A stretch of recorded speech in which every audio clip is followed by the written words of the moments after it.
Howdy. Well, now, ain't that handy? That, Pa? Way the road takes a bend in here, runs right by the front door. No, Mr. Clampett, this is your driveway. It goes with the house. Is this thing a house? Oh, yes, indeed. It was built by John Barrymore, one of our finest actors.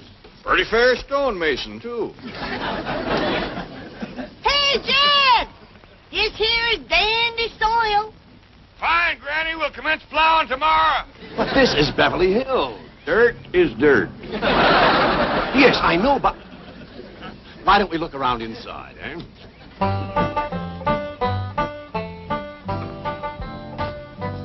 Well, here we are. I hope you're going to like this place I picked out for you.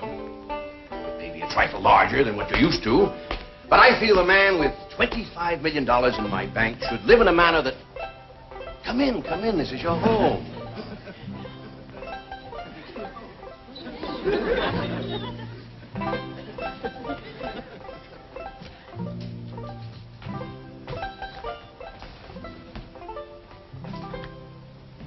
As I say, it may be a bit more than you're used to, but I'm sure you'll be comfortable. Now, my secretary will be over right away to help you with the hiring of servants or whatever problems you may have. She's a very efficient girl, Miss Hathaway. Jed? Jed? Jed? You and Jethro fetching my stove so I can get some victuals to cooking? Oh, you have a beautiful stove. Thank you. Fetch it in, Jed. You scare up some wood, Ellie. No, I mean you have a stove already installed in the kitchen. Where's that? I'll show you. Excuse us. Ellie, you go with Granny. She'll still need you to fetch some wood. Sure, Pa. Uncle Jed, guess what? There's a whole nother house up here. Jethro, come down from there. Like as not that belonged to somebody else. Here we are. This is your kitchen. Oh, and here's the stove. The last word in food preparation. And speaking of food, you'll find everything you could possibly want stored right in here. See? Huh?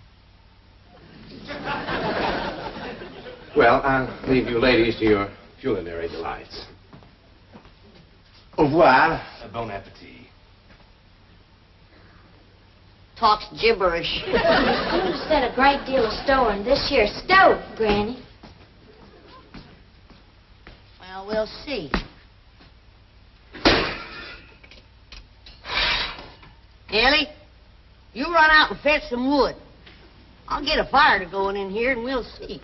Jethro, I hope it's all right for you to be missing school. Oh, sure, Uncle Jed.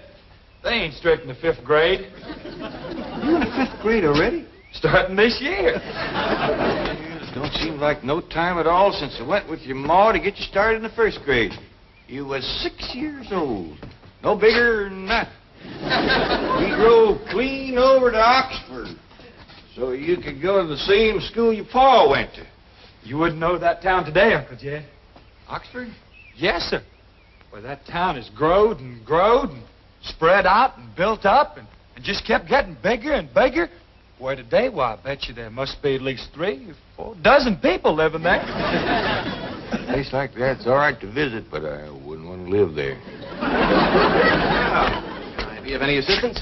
No, thank you, Mr. Drysdale. We were just talking about Jethro here getting back to school. Oh, well, we have some excellent educational facilities out here, Mr. Clampett. Where do you go to school, Jethro? Oxford. Oxford. Yeah, you see, Jethro's ma, that's my cousin Pearl. She married an Oxford man, so naturally Jethro, he goes to school there, too. I'm the champion crawdad eater. At Oxford? Jethro put away 3 buckets of crawdads. 4. And he's learned to cipher and everything.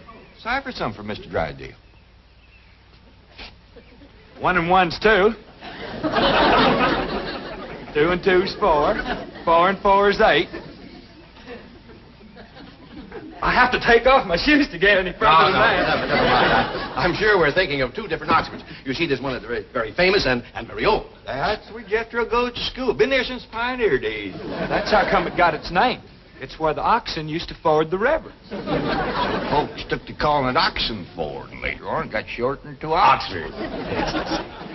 Well, I'll be running. Oh, by the way, here are your keys. My secretary should be over very soon. Well, thank you very much, Mr. Drysdale, for everything you've been doing for us. Oh, it's my pleasure, Mr. Clampett. You see, I'm not only your banker, I'm your next-door neighbor. Well, say, how ain't that nice? Well, now, why don't you bring your missus over tonight for supper, and I'll have Granny womp up a mess of grits and hog jowl. Well, you see, right now my wife is in Boston. Oh, that's too bad. When'll she be back? Not too soon, fortunately. I'll see you later. Well, thank you, Mr. Drysdale. So long. Uncle Jed, you reckon one of these days I can have me a little bitty old taste of Granny's moonshine? Now, Jethro, you know the family rule about Granny's moonshine? You get your first taste on your wedding day and not before. Well, Uncle Jed, that might be an awful long time. I ain't even got me no sweetheart. How come? Why, back home, every time I get me a girl, one of them there big fellas would take her right away from me. Maybe out here in Beverly Hills. Paul, could I please have the axe? I gotta split some wood for Granny. Fetch it, Jethro. Ain't this place got a wood pile? Not that I could find, but I found a whole row of black old dead tree trunks, pretty near as high as this height. Is it kind of big for you to tackle? Well, shucks, no, Paul. They're only this big around, and all trimmed and topped and strung together with the black rope, so as no matter which one you cut, the others keep it from falling. Somebody had a right smart idea there. Just the same, I think I'd rather have Jethro do the cutting. Oh, Paul, let me. Cutting trees and chopping logs ain't no work for a girl. I'm just as strong as Jethro. You ain't neither. I am so. You ain't neither. I am so, too. You want to wrestle. Darn too. Now, here. That ain't no fair fight. Somebody's gonna get hurt. Now, yeah, you see? You're getting too rough. Jethro. A person can get crippled from a hold like that. Get up from there. I can't, Uncle Jed. You turn him loose and get up from there before I take a strap to the boot. Now, here, you get out there and chop down one of them tree trunks and saw Granny some nice logs. Yes, sir, Uncle Jed. Could have whooped you if you hadn't tripped me. Me? Come back here and sit down. I want to talk to you. Whooped him fair and square, and I'll do it again. You won't. That's what I want to talk to you about. Ellie Mae, you're getting too big to wrestle with boys. I ain't as big as Jethro. Big that way, I mean, growed up. You're a young lady now. You gotta start minding your manners and fixing yourself up real nice and wearing dresses. Paul, folks would call me a sissy. It ain't sissy for girls to act like girls. You see, Ellie, I raised you like a boy, and I was wrong to do it. I reckon every man liked to have a son, and you was my only young'un. And when your ma passed away, I just decided to turn you into a boy. By the time Granny come to help out, you was too wild to tame. By thunder, you could outrun, out-climb, out-fight, and out-shoot every boy in them hills. Still can, Paul. Yeah, but it ain't fitting. It ain't right for folks to go against nature. Now look at old Duke. Reckon we could turn him into a cat? Course not. That's right. Because nature made him into a dog. Just the same way nature made you into a girl. Here lately, she's getting more and more positive about it. You mean my years is growing? No, nothing like that. You're pretty. Oh, Paul. I know you don't like it when I say that, but you like it when the young fellas around here commence saying it, and they will. Only they'll probably be using words, fancy words I won't even understand. But Ellie Mae, ain't nobody can ever tell you how pretty you really are, except me. You're the living picture of your mom.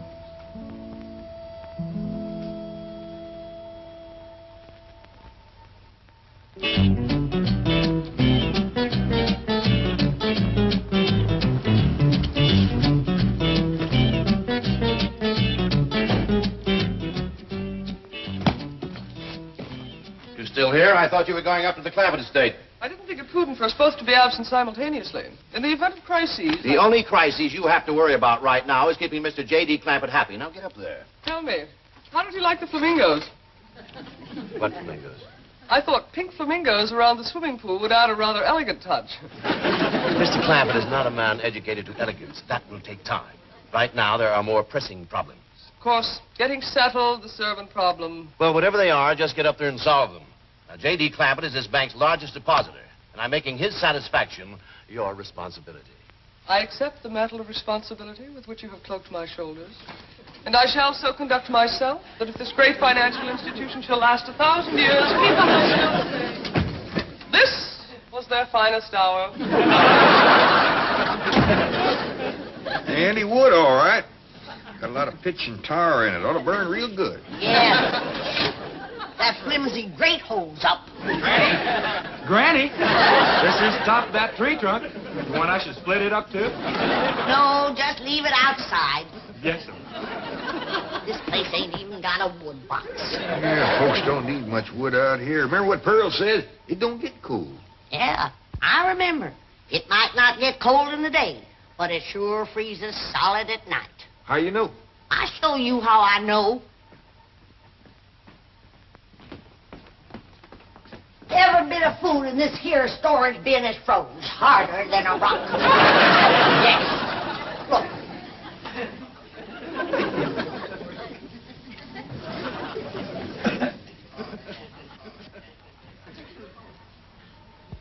Mighty thin-skinned hog.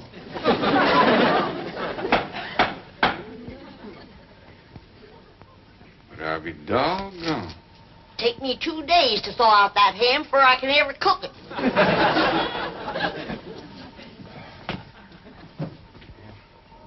People ought to know better than store food up against the north wall. Tomorrow we'll dig us a root cellar and we put all this stuff in it. Jethro, go on out there and catch us a chicken. Okay, Uncle Jed. How you know we got chicken? Place this size is bound to have chickens. Ain't all frozen.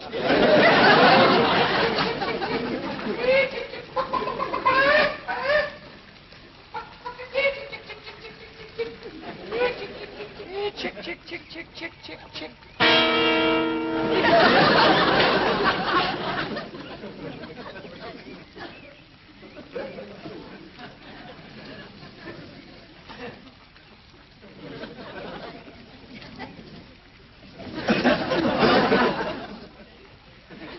Are you a chicken?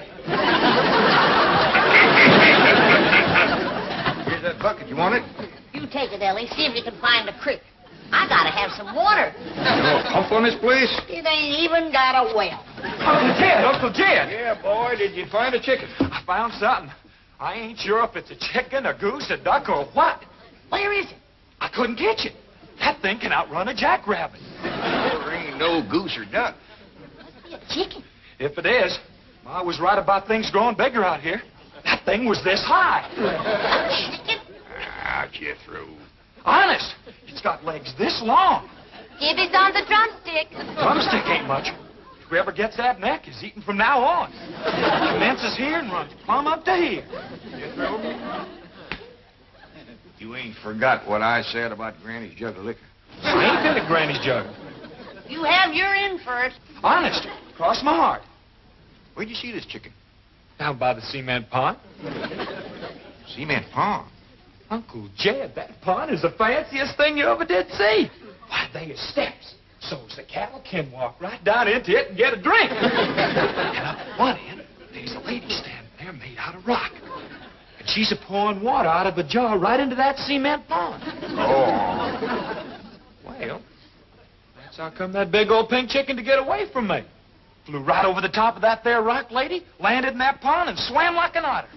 Just flapping them big old pink wings and hollered. What color did you say that chicken was? It's pink. Ain't I told you that stuff would stunt your growth? Miss Granny, I didn't touch a drop. You and me is going to the woodshed. Jethro, you swear to be telling the truth? So help me, Jefferson Davis. You take your hat off when you speak of the president. Granny, he ain't president no more. I'll have no Yankee talk in my kitchen. Now, Jethro, you and me is going back out there and corner that chicken. Granny, you get your fire to going. Ellie Mae, you sweep up out front and keep your eyes open for that Miss Hathaway. I'm counting on her to take you in hand and get you in the right kind of clothes. Come on. Chicken.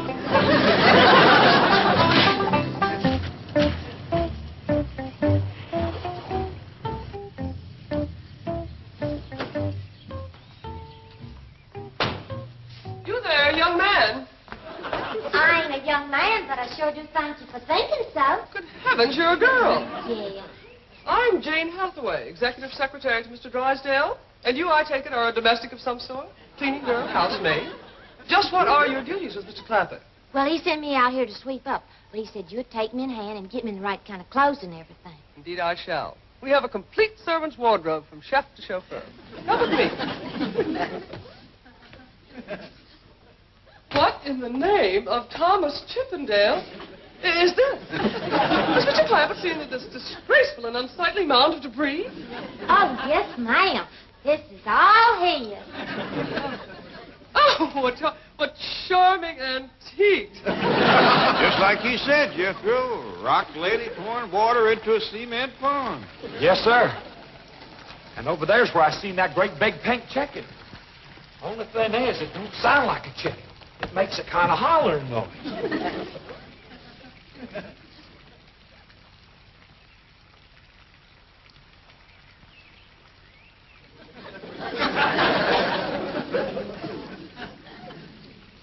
Reckon you'd make a hollering noise, too, if you was to lay egg like that. Man, oh, man. That's what I call an egg. Well, you won't have to worry about food now. Wait till she cooks this.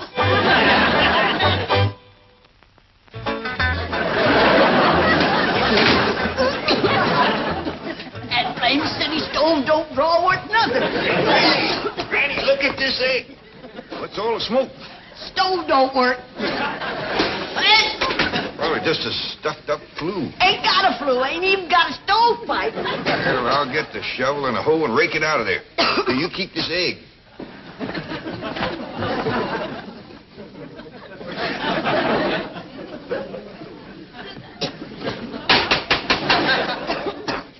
It's like everything else out here. Froze solid.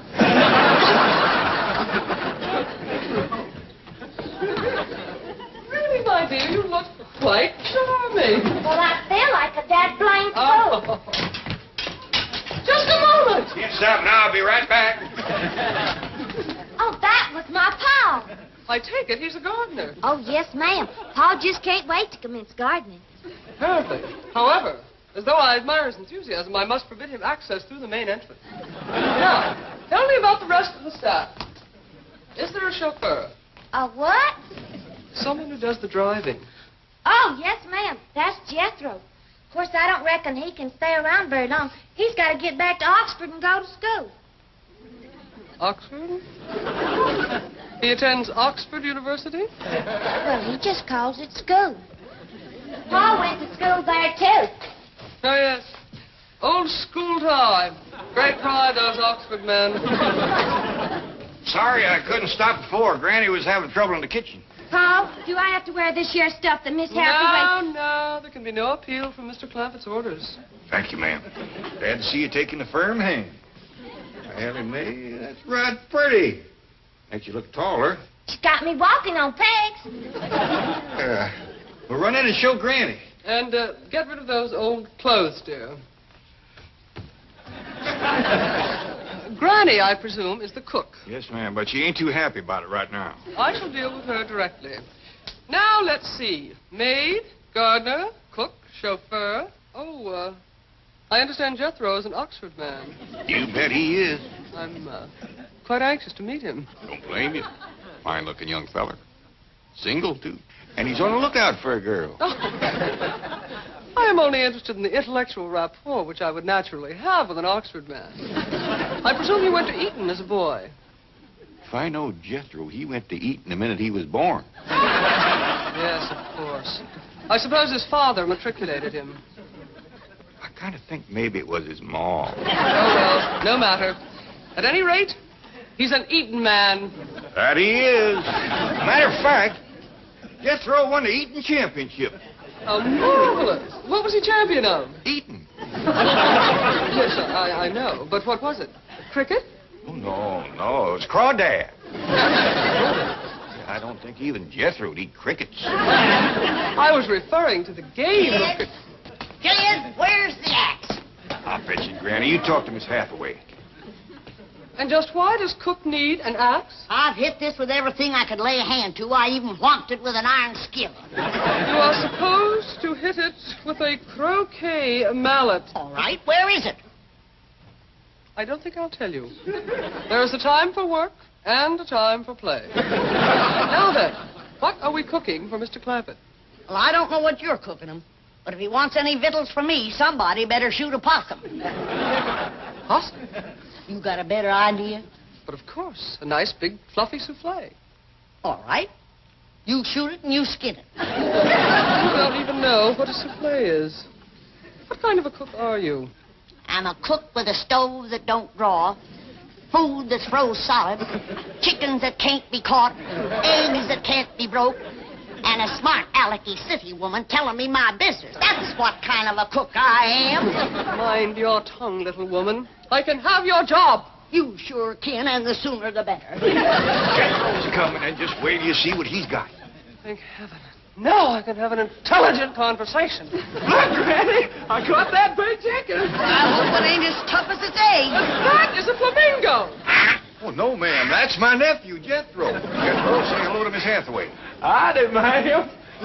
This the big dangest chicken you ever did see. You go to school at Oxford? Yes, ma'am. I'm in the 5th grade. Stop dragging and wring that chicken's neck. Ellie Mae! No, stop, you barbarians. Don't harm one feather of that beautiful bird. I've taken just about as much as I'm going to take from you. Yeah, Granny. Ellie, you get the fire going under the big kettle outdoors. Young lady, where is your maid's uniform? I ain't going away. Oh, yes, you are. No, I ain't. Oh, yes, you are, if I must subdue you forcefully. I wouldn't try that. Tried to tell you. I'll set on her, Ellie. You get the fire to go. Now, here, Granny. Come on, let her up. Get off of her. You are discharged. All of you.